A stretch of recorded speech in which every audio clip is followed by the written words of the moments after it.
And we're starting to see exact track radar getting a little bit more active across parts of southern Wisconsin as we're seeing some isolated thunderstorms beginning to sag southward into parts of our southern Wisconsin counties, into Greene and Rock counties at this hour. We had a brief rain shower move through Janesville, but the main activity is just to the north of Janesville, just between there and Madison, Wisconsin, as we're seeing a band of isolated showers and thunderstorms that is moving off to the south and east.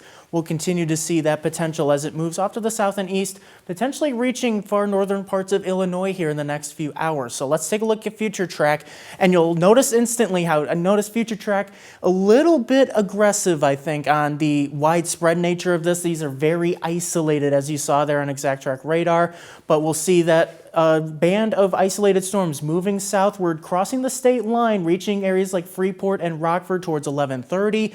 Belvedere, maybe a little bit after that. So that's something to keep in mind. Later on tonight as you're going to bed, don't be surprised if you hear some rumbles of thunder. The strongest of these potentially bringing some gusty winds, maybe some small hail, but these will be on a weakening trend as they move out. But it looks like they'll clear the area as we head towards 1 o'clock. Can't rule out some additional activity across northeastern Illinois, maybe some other showers, maybe some rumbles of thunder across northwestern Illinois.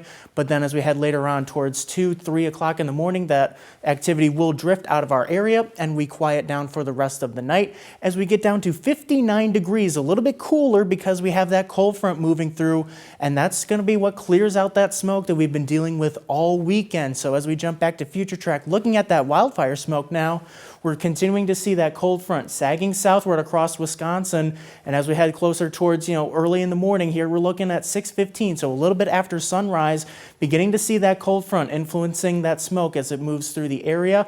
So early on in the morning, we could be seeing some poor air quality, but definitely by towards the middle of the day, we will be seeing much clearer skies. So early on, could see some unhealthy air quality very early in the morning, but then as we head towards the afternoon, we will begin to clear things out, and especially into Tuesday, we see air quality improving to much more usual levels that we see. So tomorrow, as that smoke clears, we are cooler and drier thanks to that cold front, as we only get up to 79 degrees for a high. It's going to feel beautiful tomorrow, and really for much of the week ahead as we see much more cooler temperatures, although they do get back up into those middle 80s and really only sporadic rain chances.